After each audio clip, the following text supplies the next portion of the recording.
Anda ke tempat ini, Taman Bineka ini apakah ada rumah adat yang dijelaskan sejak kapan dibangunnya dan apa tujuan utama tempat ini dibangun? Oke, baik. Baik, sekali lagi terima kasih buat teman-teman dari UIN saya yang sudah datang ke Taman Bineka. Perkenalkan, nama saya Michael. Saya kebetulan sebagai General Manager dari Taman Bineka. Tujuan dibangunnya ya. Tujuan dibangunnya, kalau kami bisa jelaskan, Taman Bineka adalah taman yang dibangun dan dikelola oleh pihak swasta. Jadi dan Taman Bineka merupakan hasil atau perwujudan dari apa yang dilakukan pendiri kami, yaitu Dr. Ibu Hana Amalia Pandayani atau yang biasa disebut Mama Hana, dan Yayasan Mudokasi selama 35 tahun terakhir. Jadi yang dilakukan di seluruh Indonesia, ini adalah perwujudannya. Nah, Taman Bineka sendiri tujuan didirikannya adalah sebagai bukan cuma tempat wisata, tapi juga untuk pusat edukasi, di mana rekan-rekan atau teman-teman dari institusi pendidikan bisa melakukan kegiatan belajar di tempat ini, khususnya mengenai Pancasila, keberagaman, kebinekaan, kerukunan umat beragama. Jadi memang itu tujuannya kami ada. Baik kak, di rumah adat sini apakah kakak tahu salah satu rumah yang memiliki filosofi tertentu yang efeknya keren gitu kak? Kalau fun fact-nya keren ya pasti setiap rumah adat fun fact-nya keren banget ya. Dan pasti dari setiap masing-masing rumah ini punya ceritaan kenapa rumah tongkonan dari Sulawesi bentuknya seperti itu, lalu kenapa rumah Papua bentuknya seperti itu, terus Baileo kenapa bentuknya juga seperti itu. Pasti setiap cerita dari masing-masing rumah adat itu unik, tapi satu filosofi yang kami bisa siarkan, filosofi yang kami buat lebih tepatnya dari Taman Bineka, yaitu perihal pustakalitas agama.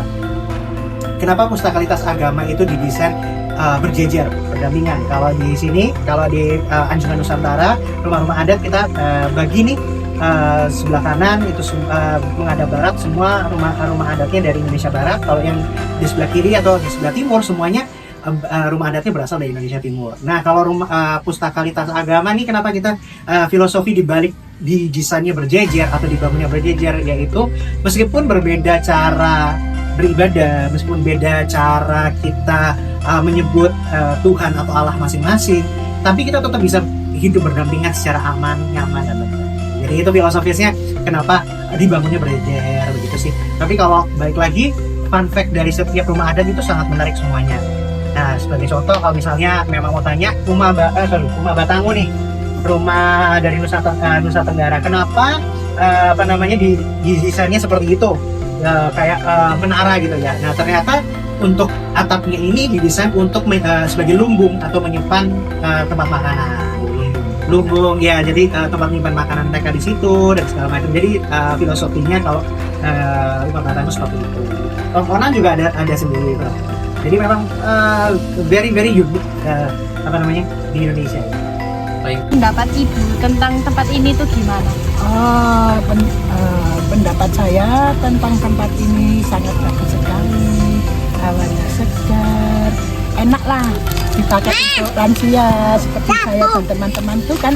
Kalau jalan-jalan memang harus ke tempat yang segar, bersih ya seperti ini. Saya sangat bangga sekali karena Surabaya bisa menciptakan suasana taman yang segar. Tentang perbedaan rumah adatnya itu gimana? Kalau tentang perbedaan rumah adat itu juga sangat cantik sekali karena kita bisa memilah-milah ya Mbak ya. Kalau kita ini kan hidupnya hanya di Surabaya dengan rumah yang seperti itu aja. Tapi kalau ini ada rumah adatnya, kita tahu oh ada rumah Minang seperti ini, ada adat Madura seperti ini dan lain-lain. Sangat beragam ya Bu. Iya betul. Bineka Tunggal Ika. Iya betul sekali. Kalau ibadahnya, perbedaan ibadahnya juga bagus sekali karena kita itu kan di sini itu masyarakatnya itu kan bukan satu agama aja, bermacam-macam agama. Jadi kita seandainya kita bisa mengenang dan memilahkan, oh ini tempatnya orang Nasrani, ini untuk ibadahnya orang Buddha, ini untuk ibadahnya orang Kristen atau orang Islam. Jadi di sini saya mau nanya Mas, kalau alasan Mas kesini apa sekarang kan viral ya di internet. Iya. Jadi saya dan teman-teman saya kepo gitu gimana sih tempatnya. Soalnya kan juga banyak budaya Indonesia sama banyak tempat ibadah dari berbagai agama. Jadi kita kepo. Kalau menurut Mas dari tempat ini mencerminkan nggak kalau cinta tanah air? Mencerminkan banget. Soalnya banyak itu nuansa-nuansa keragaman Indonesia. Oh, berarti karena viralnya Mas kesini dan Iya. penasaran dengan Iya, tempat ini benar. ya. Oh, tidak ada tugas tertentu. Nggak ada. Tapi di sini ini ya lumayan gimana lingkungannya di sini kayak keadaannya apakah sesuai dengan ekspektasi Mas? Sesuai sih. Kayak bagus gitu. Macam-macam. Macam-macam. Mas sudah sempat keliling. Sudah. Kira-kira sesuai nggak ini bangunannya dengan sesungguhnya gitu kayak aslinya? Sepertinya sesuai ya, soalnya saya juga kurang tahu yang aslinya kayak gimana. Ya udah. Terima kasih banyak ya Mas ya.